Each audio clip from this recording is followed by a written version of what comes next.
I'm Natasha, 32, and I've always been the invisible daughter next to my golden child brother Matthew.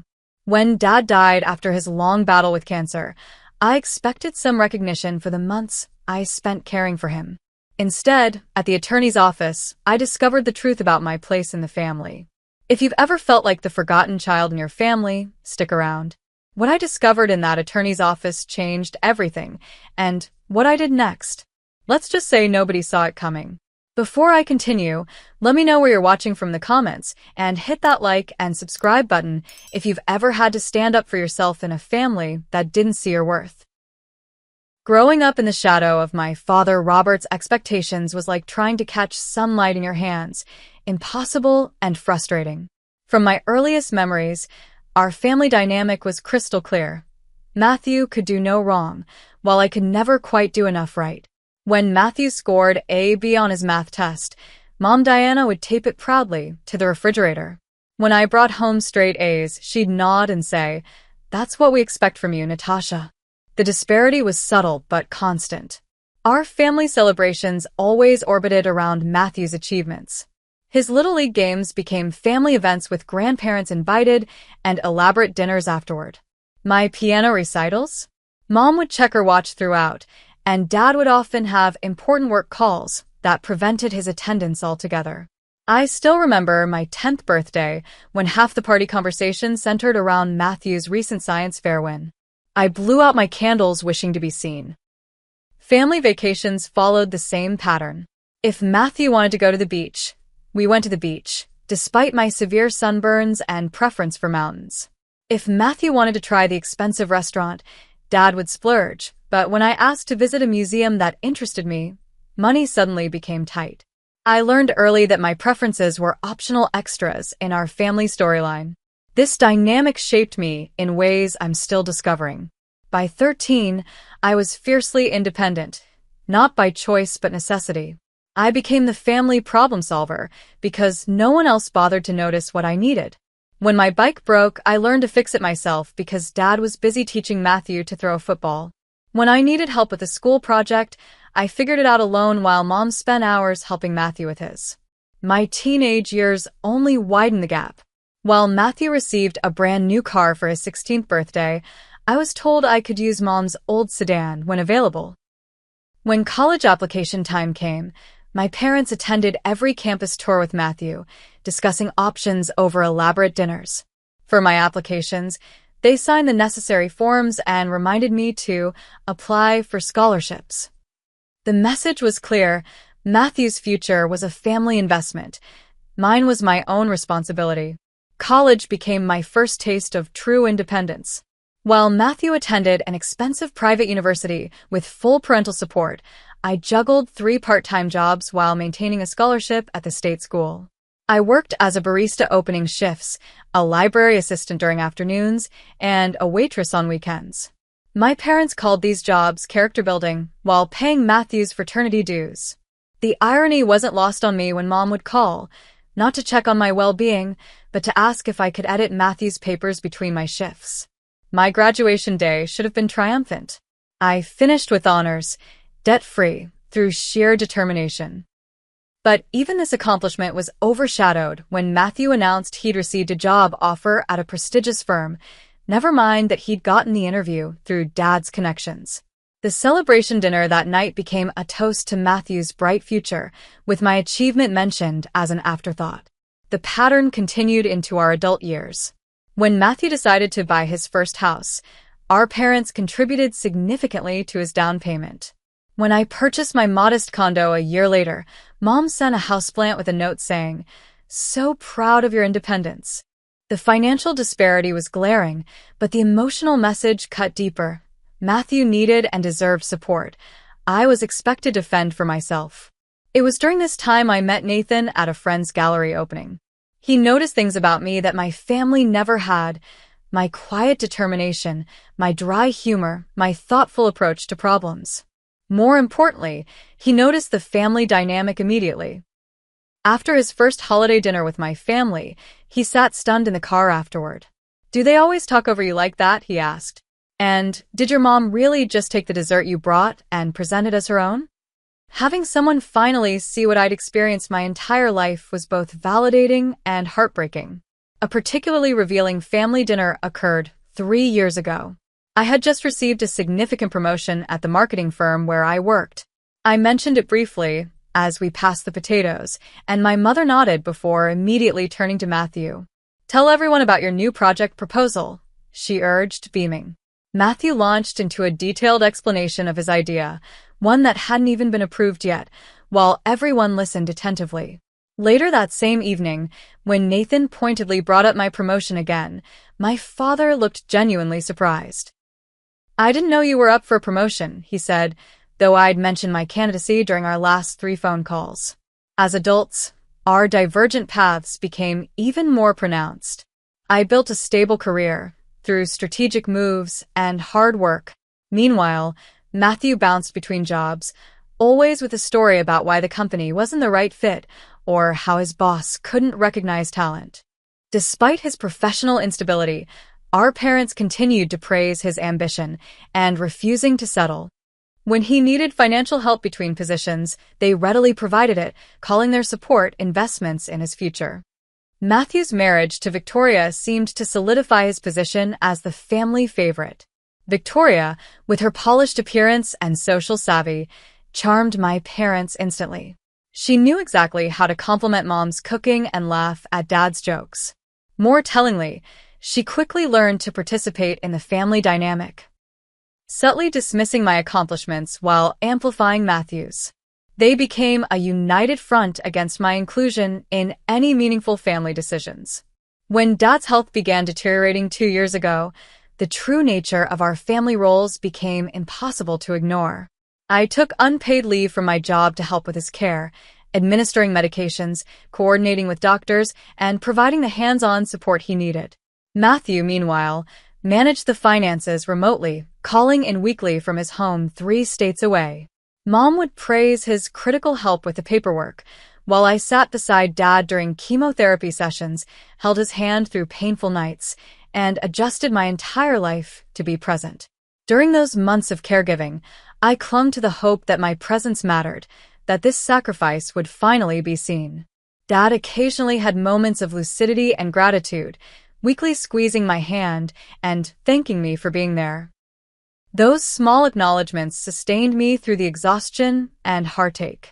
I believed, perhaps naively, that this shared experience of his illness would finally balance the scales of family recognition. I couldn't have been more wrong. Lawrence Henderson's law office exuded the kind of prosperity that whispers rather than shouts. Mahogany furnishings gleamed under soft lighting, and the waiting room chairs were upholstered in buttersoft leather that probably cost more than my monthly rent. The atmosphere felt heavy with expectation, like the air before a thunderstorm. I sat rigidly upright, keenly aware of the invisible currents of tension flowing between the room's occupants. Mom had positioned herself in the center of the small sofa, her black dress immaculately pressed, her eyes red-rimmed but dry now. She clutched a monogrammed handkerchief that Dad had given her on their anniversary years ago.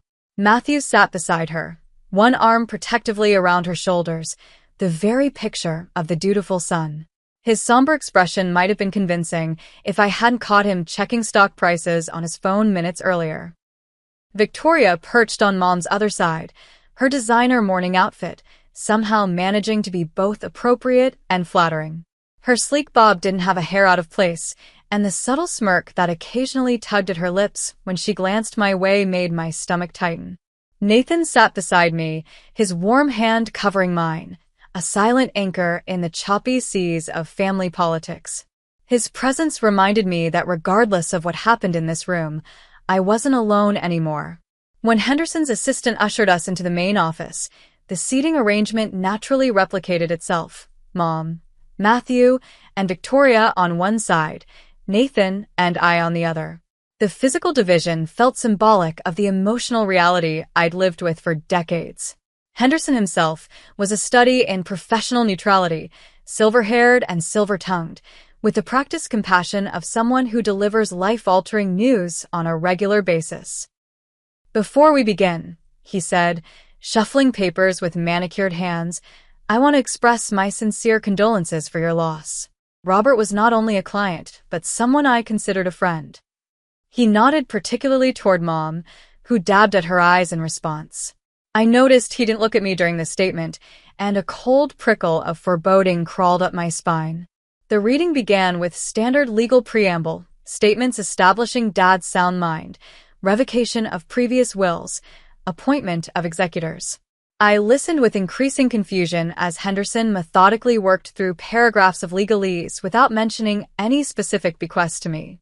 The confusion slowly crystallized into dread as he continued.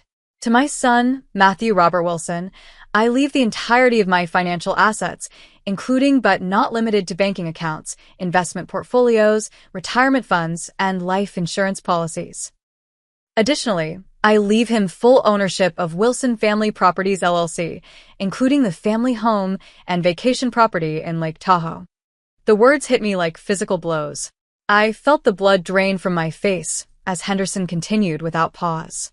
It is my belief that Matthew will manage these assets responsibly for the benefit of the family. To my daughter, Natasha Lynn Wilson, I leave my grandfather's pocket watch, which she always admired as a child. A pocket watch. After months of caregiving, years of being the responsible one, a lifetime of trying to earn recognition, I received a pocket watch I had commented on once when I was 10 years old. The room seemed to tilt sideways. Nathan's grip tightened on my hand, his knuckles white with suppressed anger. I don't remember much of what followed. Henderson's voice continued, detailing instructions for Matthew to provide for Diana's needs and consider his sister's well-being when appropriate. Consider. Not guarantee, not ensure, consider. As if my financial security was an afterthought, a charitable notion my brother might entertain if he felt generous. I maintained my composure through sheer force of will. Years of having my emotions dismissed had taught me to keep them hidden. Externally, I nodded at appropriate moments, my face a careful mask of dignified acceptance. Internally, a hurricane raged, tearing through the last vestiges of familial loyalty I had preserved. Matthew performed his role perfectly. I'm honored by Dad's trust, he said, his voice appropriately solemn. I'll make sure the family is taken care of. The sincerity in his tone might have fooled someone who hadn't watched him practice facial expressions in the mirror growing up. Mom patted his hand gratefully, still not meeting my eyes. Victoria didn't even attempt to hide her satisfaction. Her perfectly lined lips curved upward as she rubbed Matthew's shoulder supportively. Your father knew you'd handle everything perfectly, she cooed, the triumphant glance she shot my way unmistakable. As Henderson concluded the formal reading, he hesitated for the first time. There are, of course, various accounts and arrangements that remain active, he said, shuffling through a separate folder. Natasha, you're still listed as a co-signer on several accounts that were established years ago. We'll need to update those authorizations in the coming weeks. This seemingly administrative comment cut through my emotional fog. Co-signer. On several accounts. My mind raced back to when Dad had added me to some family accounts during my college years. Just in case of emergency, he'd said. I'd forgotten about those arrangements, rarely using that access except when specifically asked to handle something during his illness. Additionally, Henderson continued, there are several automatic payments and transfers that have been established from these accounts. Matthew, you'll want to review these with your financial advisor to ensure they align with your management strategy going forward. As if summoned by cosmic timing, my phone vibrated with a notification. A monthly transfer of $2,000 had just been processed from one of the joint accounts to Matthew's personal account, a transfer I'd never known about until this moment. The notification, arriving in the middle of this meeting, felt like the universe handing me a key to a locked door. As we gathered our things to leave, I overheard Victoria whispering to Matthew near the coat rack. Finally, she said, her voice barely audible. No more having to pretend we're broke. Did you see her face? Priceless. Matthew hushed her, but his answering smile told me everything I needed to know about their true feelings. The pocket watch felt impossibly heavy in my palm as Henderson handed it to me with practiced sympathy. Your father mentioned you had admired it, he said, his discomfort evident. If you have any questions about the will, please don't hesitate to contact my office. Nathan placed a protective arm around my shoulders as we walked toward the exit. Mom finally approached me, her expression a mix of guilt and defensiveness. "Your father knew what he was doing," she said, not quite meeting my eyes. "Matthew will make sure you're taken care of." I looked at her, really looked at her, and saw not the mother I desperately sought approval from all these years, but a woman who had made her choice long ago. "I've been taking care of myself for years," I replied quietly. "I don't see why that would change now." As we walked to the car, the weight of betrayal threatened to crush me. But beneath it, something else was forming, a cold clarity and the first sparks of a plan. The moment Nathan shut the car door behind us in the attorney's parking lot, the carefully constructed facade I'd maintained crumbled completely. Sobs tore from my chest with such force it felt like my ribs might crack. Nathan didn't offer empty reassurances or tell me everything would be okay. He simply held me, creating a safe harbor in the storm of emotions. "They planned this," I managed between gasps. "All those years of making me the responsible one. All those months I spent caring for Dad while Matthew managed things remotely, they were setting this up all along." The betrayal cut deeper than the financial implications. It was the final, irrefutable confirmation of what I'd suspected my whole life. In my parents' eyes, I would always be secondary. The watch in my purse felt like a cruel joke, a trinket tossed to pacify the family afterthought. When we arrived home, my best friend Rachel was waiting at my door, alerted by Nathan's text about the will reading. She took one look at my face and opened her arms. "Tell me everything," she said, guiding me inside and putting on the kettle. For the next several hours, I poured out the whole painful story while she listened, her expression cycling through shock, outrage, and fierce protectiveness. "This is financial abuse," Rachel declared, her background in social work coming to the fore. "And emotional abuse, too. The way they've conditioned you to accept scraps of attention and recognition your whole life, while Matthew gets everything handed to him." While I talked with Rachel, Nathan had been uncharacteristically quiet, his laptop open on the kitchen counter. "Natasha," he said during a pause in the conversation, "I think you should see this." He turned the screen toward me, showing a downloaded statement from one of the accounts Henderson had mentioned. The transaction history revealed a pattern that made my blood run cold. Regular transfers to Matthew over the past year, growing in size and frequency during Dad's illness. "He was draining the accounts while you were changing Dad's 4 bags, Nathan said, his voice tight with controlled anger. "And there's more. Look at these credit card charges, designer clothes, expensive restaurants, luxury hotels. All while you were taking unpaid leave to provide care." The sense of betrayal transformed into something harder, sharper. I spent that night cycling through grief, rage, and determination. By morning, I had resolved to investigate exactly what had been happening behind my back. For the first time, I was grateful for my detail-oriented nature and the fact that I'd saved every email and text message exchanged during Dad's illness. The next week became an archaeological dig into family financial history. I discovered emails where Matthew had told our parents I didn't want to be involved in financial discussions. A blatant lie contradicted by my own requests for transparency. I found evidence of Matthew's gambling problem in the form of large withdrawals from family accounts followed by deposits to online betting sites. Tax issues with a family business Matthew had supposedly been managing revealed themselves in a series of urgent notices filed away without resolution. Most shocking was the discovery that Matthew had taken out a second mortgage on our parents' house 6 months before Dad's death, a transaction that required Dad's signature but which, given his condition at the time, raised serious questions about whether he had truly understood what he was signing.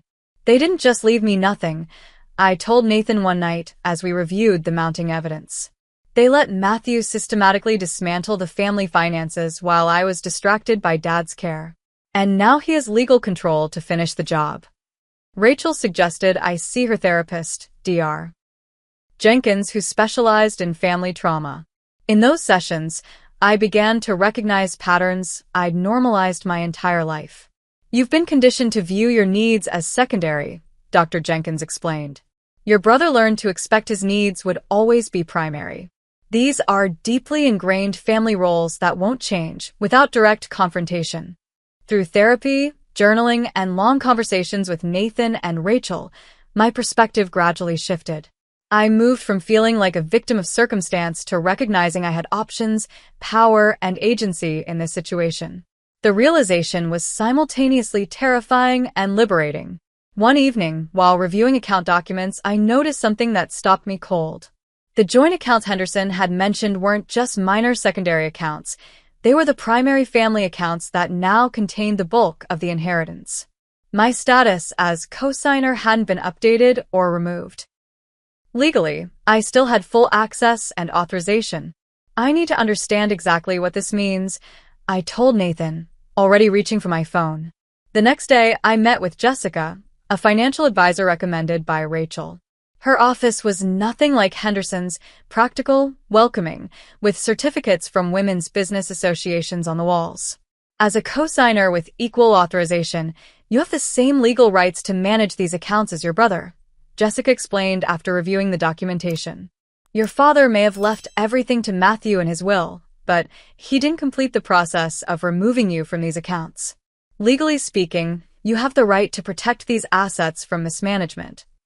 A plan began to form in my mind, not out of vengeance, but out of a desire for justice and the protection of what remained of my parents' legacy.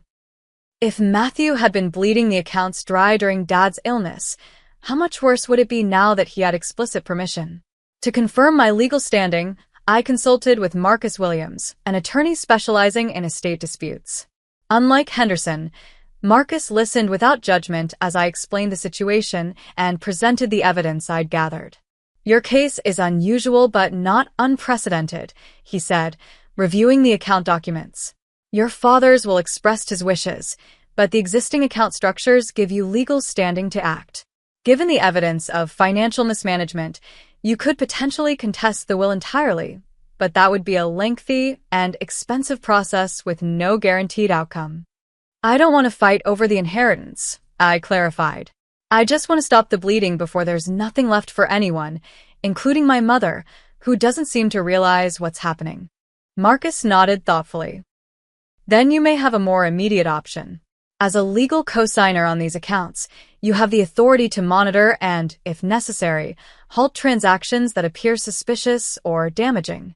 That night, I created a detailed inventory of all accounts I still had legitimate access to, noting recent transaction patterns and scheduled automatic payments.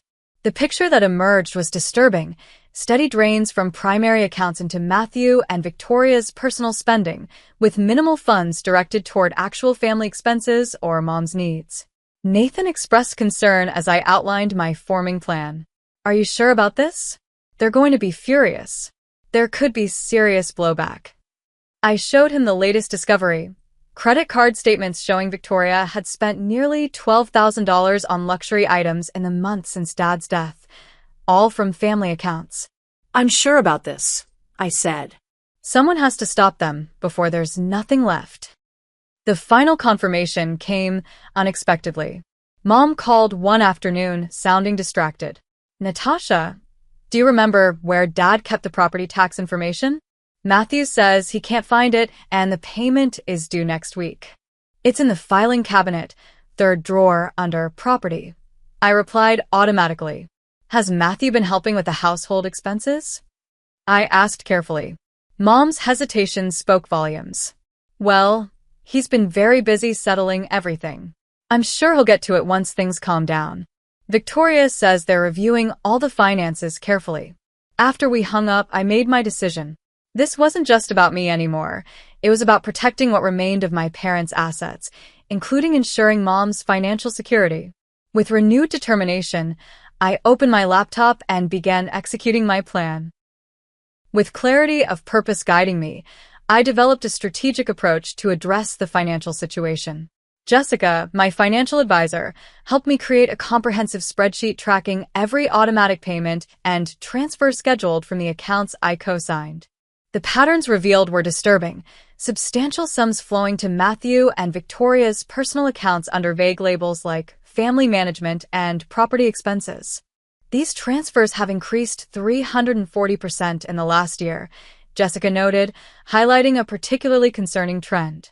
And there's minimal documentation justifying these expenses. As a co-signer with fiduciary responsibility, you have not just the right but potentially the obligation to question these transactions. Marcus, my attorney, reviewed the legal aspects of my planned intervention. Document everything, he emphasized. Every action you take, every communication you have about these accounts. Maintain a clear record showing your intent is protective rather than retaliatory. I spent a weekend creating a detailed timeline correlating Matthew's financial activities with Dad's declining health.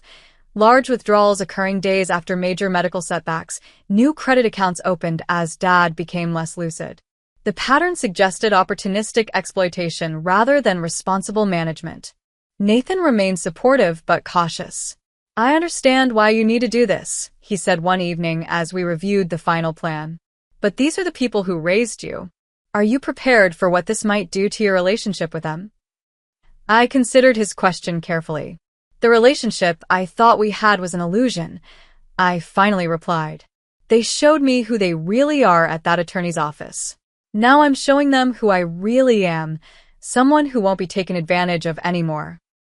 Rachel helped me role-play potential confrontations, preparing me for the emotional manipulation likely to follow my actions. They'll try to make you feel guilty, unreasonable, ungrateful, she warned. Remember what Dr. Jenkins said about holding your boundaries. After 2 weeks of meticulous preparation, I was ready. On a Tuesday morning when I knew Matthew would be in meetings and Mom would be at her weekly bridge game, I sat at my kitchen table with my laptop, phone, and a folder of documentation. Nathan sat beside me, a silent supporter as I logged into the first account. The interface was familiar. I'd helped Dad manage these accounts during his illness, though I now realized Matthew had been working behind the scenes the entire time. With steady hands, I navigated to the automatic transfers section and began methodically canceling each recurring payment to Matthew and Victoria's personal accounts. For each cancellation, I documented the date, time, amount, and recipient in my spreadsheet. I didn't touch legitimate household expenses or medical bills, only the excessive personal transfers that had no clear family purpose. With each completed action, I felt a mixture of anxiety and empowerment. Transfer cancellation confirmed flashed on the screen again and again. By midday, I had systematically halted over $14,000 in monthly transfers to accounts controlled exclusively by Matthew and Victoria. I left intact all payments for the mortgage, utilities, property taxes, and Mom's personal expenses. Are you okay? Nathan asked, noticing my shaking hands as I completed the last cancellation. I think so, I replied, surprised to find tears streaming down my face. I just realized I've spent my whole life trying to earn their approval, and in one morning, I've probably destroyed any chance of ever getting it. You're not destroying anything, he said firmly. You're protecting what's left of your parents' legacy from people who see it as their personal ATM. The fact that those people happen to be family doesn't make it right. As a final step, I set up text alerts for any account activity over $100, ensuring I would be notified of any attempts to reestablish the canceled transfers or create new ones. Then I closed my laptop and waited for the inevitable storm. Rachel texted throughout the day, checking in. Remember, you're not the villain here, she wrote. You've done nothing wrong by protecting assets you're legally responsible for. To my surprise, the immediate aftermath was silence. No angry calls from Matthew, no tearful messages from Mom. Days passed with no reaction, though my phone alerts confirmed the canceled transfers had indeed failed to process. Each night, I reviewed the accounts, noting with grim satisfaction that no new transfers had been attempted. Maybe they haven't noticed yet, Nathan suggested after a week of silence. Or maybe they're consulting with Henderson about their options. They've noticed, I said with certainty. Matthew checks those accounts daily. He's planning something, figuring out his approach. The waiting became its own form of stress. I continued my therapy sessions with Dr. Jenkins, working through complex feelings of guilt, grief, and determination. You've disrupted a long-established family dynamic, she observed. That's going to trigger powerful reactions, both from them and within yourself. By the third week, doubts began creeping in. Had I overreacted? Was I becoming the vindictive person they would surely paint me as? I found myself checking my phone constantly, jumping whenever it chimed with a notification. This is exactly what they want, Rachel reminded me during a particularly difficult moment of wavering. They're using silence as a weapon, hoping you'll crack and reach out first, apologizing and backing down. Stay the course. I threw myself into work, grateful for the distraction and the normalcy of professional challenges that had clear solutions. Nathan and I began tentatively discussing our future, perhaps purchasing a home together, something that had seemed financially impossible before but now felt within reach if I maintained financial independence. And then, exactly 1 month after I had canceled the transfers, it happened. My phone lit up with a text from Mom. Mortgage payment due. Bank says insufficient funds. Need $3,000 immediately. Call me. The moment of truth had arrived. With steady hands and a resolute heart, I typed my response. Interesting how you need my help now when I was worth nothing in Dad's will. Perhaps Matthew should manage this, since he received everything. The dam broke. Within minutes, my phone exploded with notifications. Matthew called 4 times in succession, leaving increasingly angry voicemails. What the hell do you think you're doing? His first message demanded. You have no right to interfere with these accounts. By the 4th call, he was threatening legal action for theft and unauthorized access. Mom's texts oscillated between guilt-inducing pleas, "How could you do this to me after everything?" and angry accusations. Your father would be so disappointed in you. Victoria joined the barrage with a particularly venomous message. You pathetic, jealous bitch. We'll sue you for every penny you have. I forwarded each communication to Marcus, without responding. His advice was clear. Don't engage individually. Suggest a family meeting where everyone can discuss the situation together, preferably at your mother's home where you'll be on equal footing. With newfound confidence, I sent a single group text. I'm available to discuss the financial situation tomorrow at 2 p.m. at Mom's house. I'll bring documentation of all account activity over the past year. Nathan will accompany me. See you then. The stage was set for confrontation. That night, I reviewed my evidence folder one final time, adding printouts of the threatening messages I'd received. As I placed Dad's pocket watch on top of the stack, my sole inheritance and now a symbol of my resolve, I felt strangely calm. For the first time in my life, I was entering a family encounter not seeking approval, but demanding respect. The tension in Mom's living room was thick enough to cut with a knife. I sat on the edge of the sofa, Nathan beside me, my evidence folder neatly placed on the coffee table between us. Across from me, Matthew paced like a caged animal, his normally perfect appearance disheveled. Victoria perched on the armchair, her cold eyes never leaving my face. Mom sat in Dad's old recliner, looking smaller and older than I remembered, her hands twisting a tissue into shreds. Let's get right to the point, Matthew began, his voice tight with barely controlled rage. You had absolutely no right to interfere with those accounts. The will was clear. Dad left everything to me to manage. Actually, I replied calmly, I had every legal right. I'm still a co-signer on those accounts with equal authorization. Henderson mentioned that during the will reading, if you recall. That was an oversight, Matthew snapped. Obviously, Dad intended for me to have full control. You've always been jealous of my relationship with Dad. This is just your petty revenge. Mom wiped her eyes dramatically. Natasha, how could you do this to us? We're still grieving your father, and now we can't even pay the mortgage. Is that what you wanted? To see us lose our home? The old Natasha would have crumbled under this emotional manipulation. The new Natasha opened her folder and pulled out the first document. This is a transaction history showing $28,000 in transfers from the family accounts to your personal accounts in the months since Dad died, I said, sliding the paper across the coffee table. The mortgage is $2,200 per month. Would you care to explain where the other $25,800 went while Mom's mortgage payment bounced? Victoria leapt to Matthew's defense. That money was for managing family affairs. Matthew has been working tirelessly to sort out your father's estate. He deserves compensation. Compensation like this? I slid another document forward. A credit card statement showing charges at luxury retailers, high-end restaurants, and a weekend spa retreat, all dated after Dad's funeral. Is this how you manage family affairs, Victoria? With $800 shoes and $1,200 handbags. Matthew's face flushed red. You had no right to access those statements. That's invasion of privacy. It's a family credit card account that I'm authorized on, I countered. Every charge on this statement came from the family accounts, not your personal money. Money that was supposed to support Mom and maintain the family properties. Mom looked confused, glancing between us.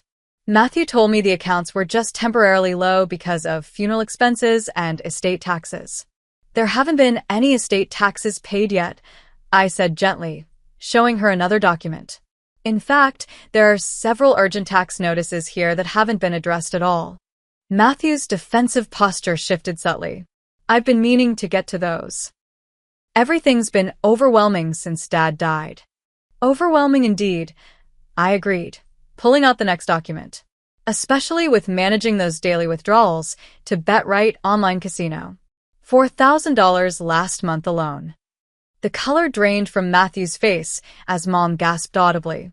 Victoria's expression hardened as she shot a furious glance at her husband. You promised you'd stopped, she hissed at him before turning to me. That's a private matter that has nothing to do with the family finances. It has everything to do with the family finances when family money is funding the gambling, I replied. And it wasn't just last month. I have statements going back a year showing the pattern. The amounts increased significantly during Dad's illness. Mom looked stricken. Matthew, is this true? You've been gambling with the family money? Matthew's demeanor changed instantly, his anger collapsing into a practiced look of remorse I recognized from childhood. The expression he'd used when caught misbehaving but trying to minimize consequences. It's not what it looks like, he insisted. I've been under tremendous stress managing everything. It was just a temporary release, and I was planning to win it all back and more. Like you won back the $30,000 you lost in March? I asked, revealing another statement. Or the $45,000 from last December. That was the week Dad went into hospice, by the way. While I was arranging 24-hour care, you were on a gambling binge. The revelations kept coming as I methodically presented document after document. The second mortgage Matthew had taken out on the family home without informing Mom. The maxed-out credit cards in Dad's name opened during his final months. The family vacation property listed for sale with the proceeds directed to an account only Matthew could access. Victoria attempted damage control. This is all being taken out of context. We've been consolidating accounts for efficiency, planning investments for Diana's future. Tell them, Matthew. But Matthew had gone quiet, his earlier bravado evaporating in the face of irrefutable evidence. Mom looked shell-shocked, her gaze moving between the documents and her son with growing comprehension. Why wasn't I told about the second mortgage? She asked in a small voice. Or the credit cards. Robert always handled our finances, but I thought you were just continuing what he was doing, Matthew. Dad asked me to protect you from financial stress. Matthew attempted, but his voice lacked conviction. That's interesting, I said, removing a small digital recorder from my folder.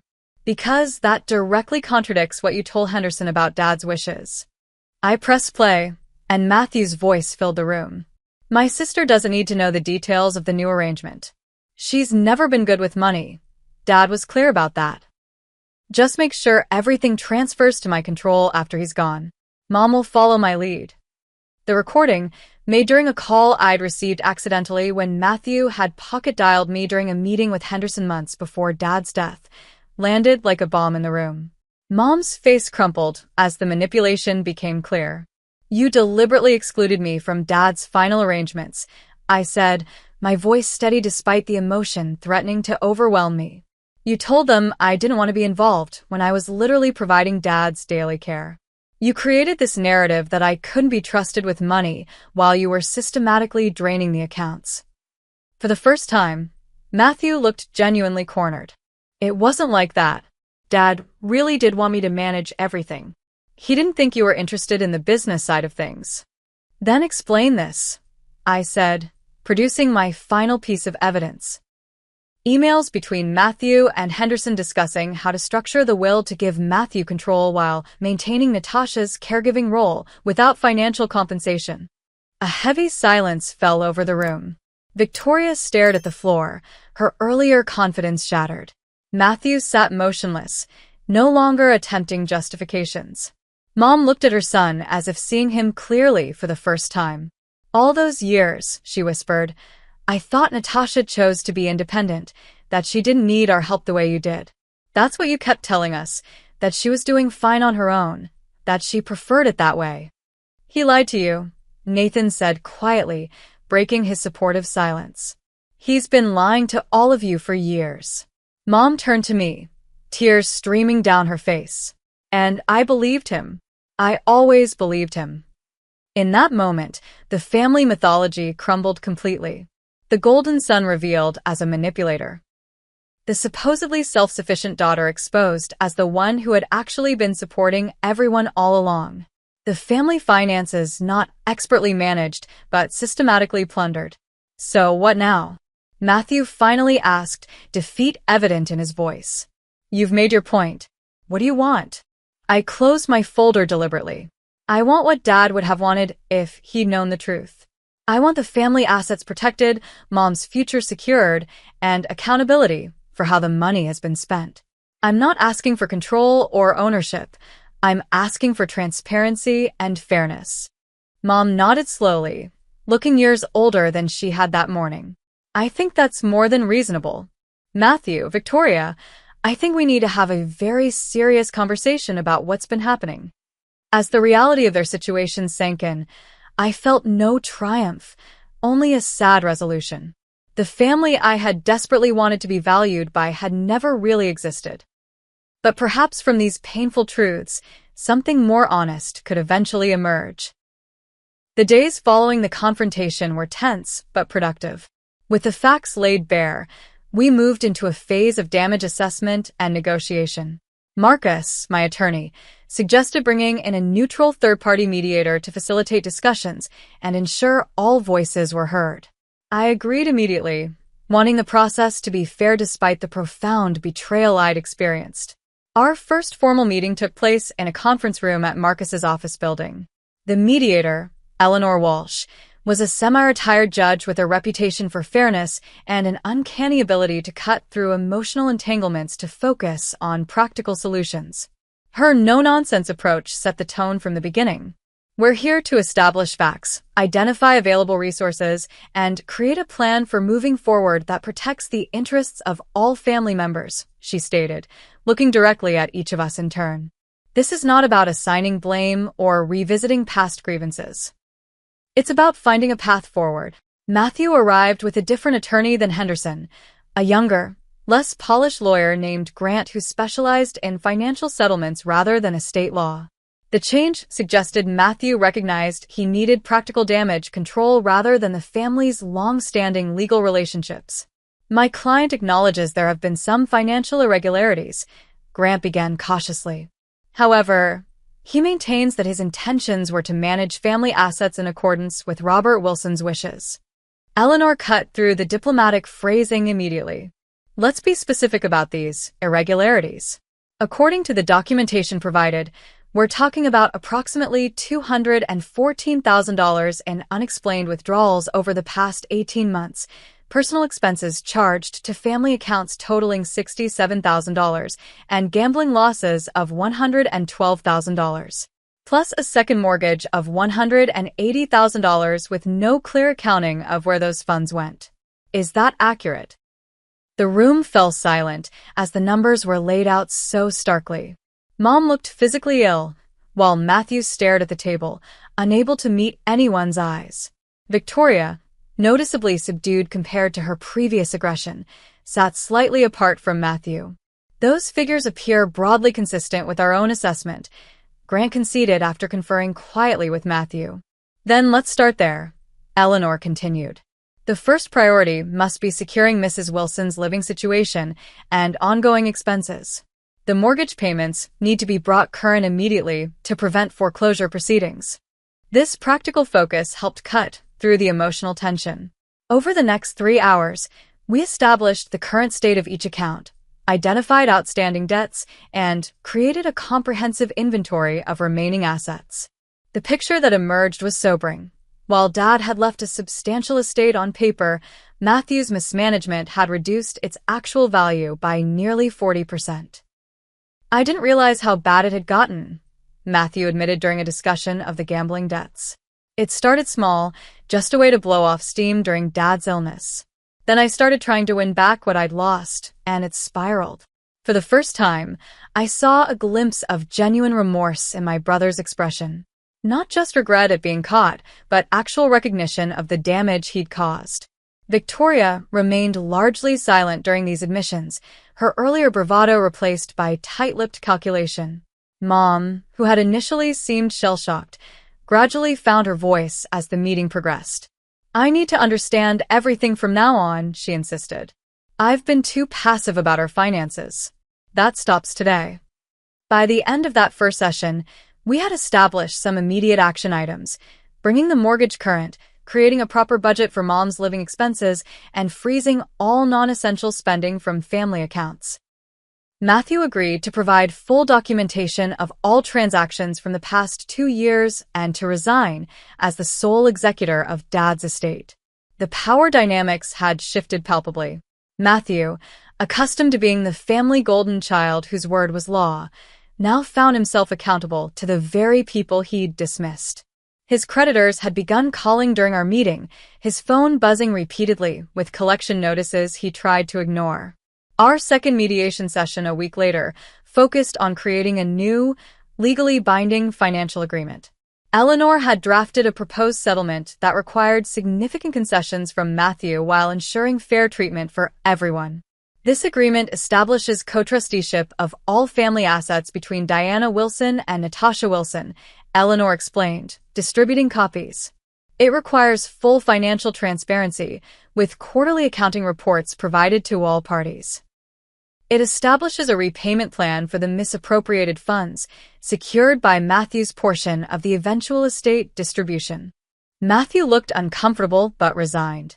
And if I refused to sign? Marcus answered calmly. Then Natasha would be within her rights to pursue criminal charges for financial elder abuse related to the transactions made during your father's illness. Additionally, the evidence supports a civil case that would likely result in much harsher financial penalties. The implied threat wasn't necessary. Matthew knew he had no leverage left. I'll sign, he said quietly. I want to make this right. Victoria seemed less convinced. This is robbery, she hissed. They're taking advantage of a difficult situation to seize control. Eleanor fixed her with a steely gaze. Mrs. Wilson, the documentation clearly shows that you personally spent over $40,000 from family accounts on luxury items in the past year alone. Your name appears on numerous questionable transactions. I would suggest you reconsider your position. Victoria fell silent, her expression unreadable. I suspected her primary concern was protecting her own financial interests rather than supporting Matthew, and wondered how their relationship would weather this crisis. The most emotional moment came during our third and final mediation session. Mom had requested a private conversation with me before we began, asking everyone else to wait outside. When we were alone, she took both my hands in hers.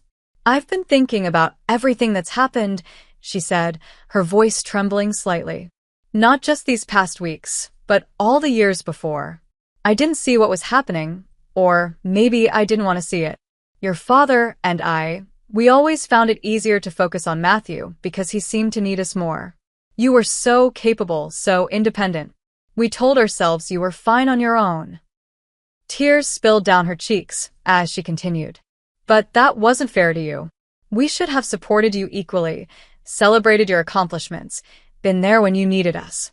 Instead, we took you for granted while giving Matthew everything. I'm so sorry, Natasha. I failed you as a mother. The apology I'd waited a lifetime to hear left me speechless. All I could do was nod as tears blurred my vision. It wasn't a perfect healing. Decades of hurt couldn't be erased with a single conversation, but it was a beginning, an acknowledgement of the truth we had both been avoiding. When we rejoined the others, the final agreement was signed with little additional discussion. The terms were straightforward. Mom and I would co-manage all family assets going forward. Matthew would retain his inheritance, but with strict oversight and a structured repayment plan for the misappropriated funds. The family business would be professionally managed rather than entrusted to any individual family member. All outstanding tax issues and debts would be addressed immediately. Matthew signed with a mixture of relief and resignation. I know it doesn't fix everything, he said as he put down the pen, but I am sorry. I never meant for things to get this out of control. Addiction rarely stays within planned boundaries, I replied, thinking of the gambling that had clearly spiraled beyond his control. Have you considered getting help? Something in my tone, concern rather than accusation, seemed to reach him. Victoria and I have been talking about it, he admitted. She's made it clear it's a condition of our marriage continuing. Victoria nodded stiffly, her designer outfit replaced by something notably more subdued. We're both attending financial counseling starting next week, she added. And Matthew has his first appointment with an addiction specialist on Thursday. I was surprised by this glimpse of accountability from both of them. Perhaps hitting rock bottom had forced some genuine reflection. Or perhaps they were simply adapting to their new circumstances, as they had always done. As we prepared to leave, Mom approached me once more. Will you come for dinner next week? She asked hesitantly. Just the two of us? There's so much I want to know about your life. Things I should have asked years ago. In that moment, I recognized that while the legal and financial issues had been resolved, the emotional healing was just beginning. The family dynamics that had shaped all our lives couldn't be rewritten in a few mediation sessions. But perhaps they could be reshaped into something healthier, more honest, and more equal. I'd like that, I replied, surprised to find I genuinely meant it. Not because I was still seeking the approval I'd chased for decades, but because I was curious about what a relationship based on truth might actually look like. As Nathan and I walked to the car afterward, he squeezed my hand. How are you feeling? I considered the question carefully. Like I've put down a weight I didn't even realize I was carrying, I finally answered. Not just the financial situation, but the constant need to prove my worth to people who weren't seeing me clearly. The autumn sun caught the face of Dad's pocket watch as I placed it in my purse, no longer a symbol of exclusion, but a reminder of how far I'd come. 6 months after the mediation sessions, we gathered for Thanksgiving dinner at Mom's house. The atmosphere couldn't have been more different from family gatherings of the past. The dining room table, traditionally a battlefield of subtle slights and unequal attention, had become a more neutral territory where each person's voice carried equal weight. Mom had embraced her new financial independence with surprising enthusiasm. Weekly budget discussions with me had evolved from necessary oversight into genuine bonding experiences. She'd taken a financial literacy course at the community college and spoke proudly of understanding her investments for the first time in her life. I never realized how much I'd surrendered by letting the men in my life handle everything, she told me as we prepared the meal together. Your father wasn't trying to exclude me, but he grew up believing financial management was his domain. I accepted that without question. Matthew arrived without Victoria, who was spending the holiday with her own family, a new arrangement that spoke volumes about the changes in their relationship. He looked healthier than he had in years, the constant stress of hiding his gambling addiction replaced by the clear-eyed calm of recovery. 3 months sober, he said quietly when I asked how his treatment was progressing. It's not easy, but it's better than living with the constant fear of being exposed. He handed me a small wrapped package. This is part of my 9th step, making amends. I can't undo what I did, but I wanted you to have this. Inside was a framed photo I'd never seen before, Dad and me at my college graduation, his arm around my shoulders, both of us smiling. I found it in his study, Matthew explained. It was on his desk, not hidden away like I told you. He was proud of you, Natasha. I was the one who couldn't handle sharing the spotlight. The admission wasn't a magical healing of our fractured relationship, but it was an honest step forward. We were learning to interact as adults with acknowledged flaws rather than playing the assigned roles of golden child and afterthought. Nathan observed these changes with quiet satisfaction.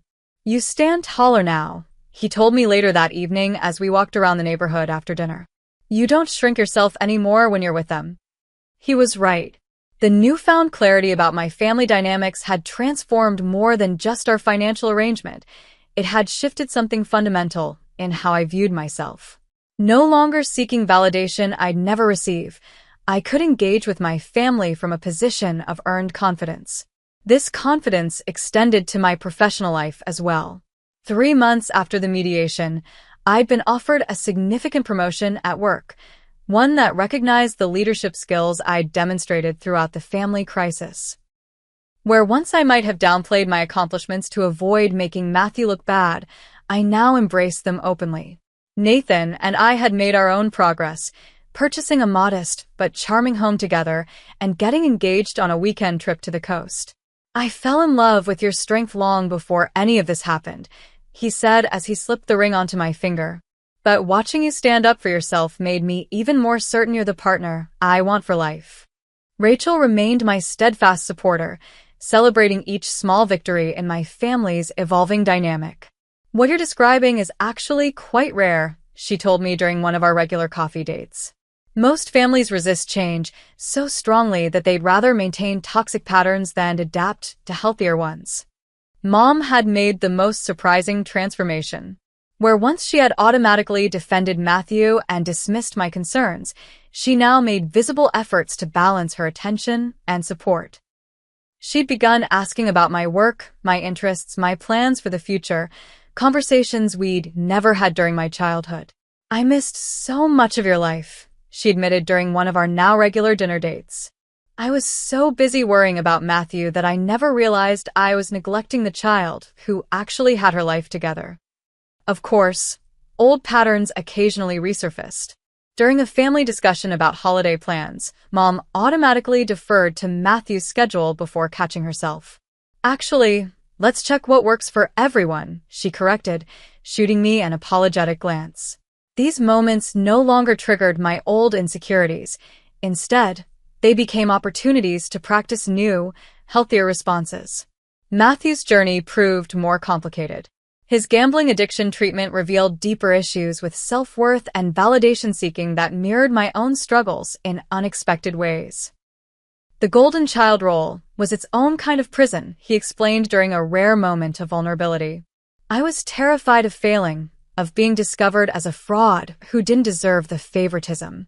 Victoria had initially resisted the family's new financial transparency, but gradually adapted as she recognized the stability it provided. She and Matthew attended couples counseling, working through the resentments and enabling patterns that had characterized their relationship. Whether their marriage would survive remained uncertain, but they were at least confronting their issues honestly.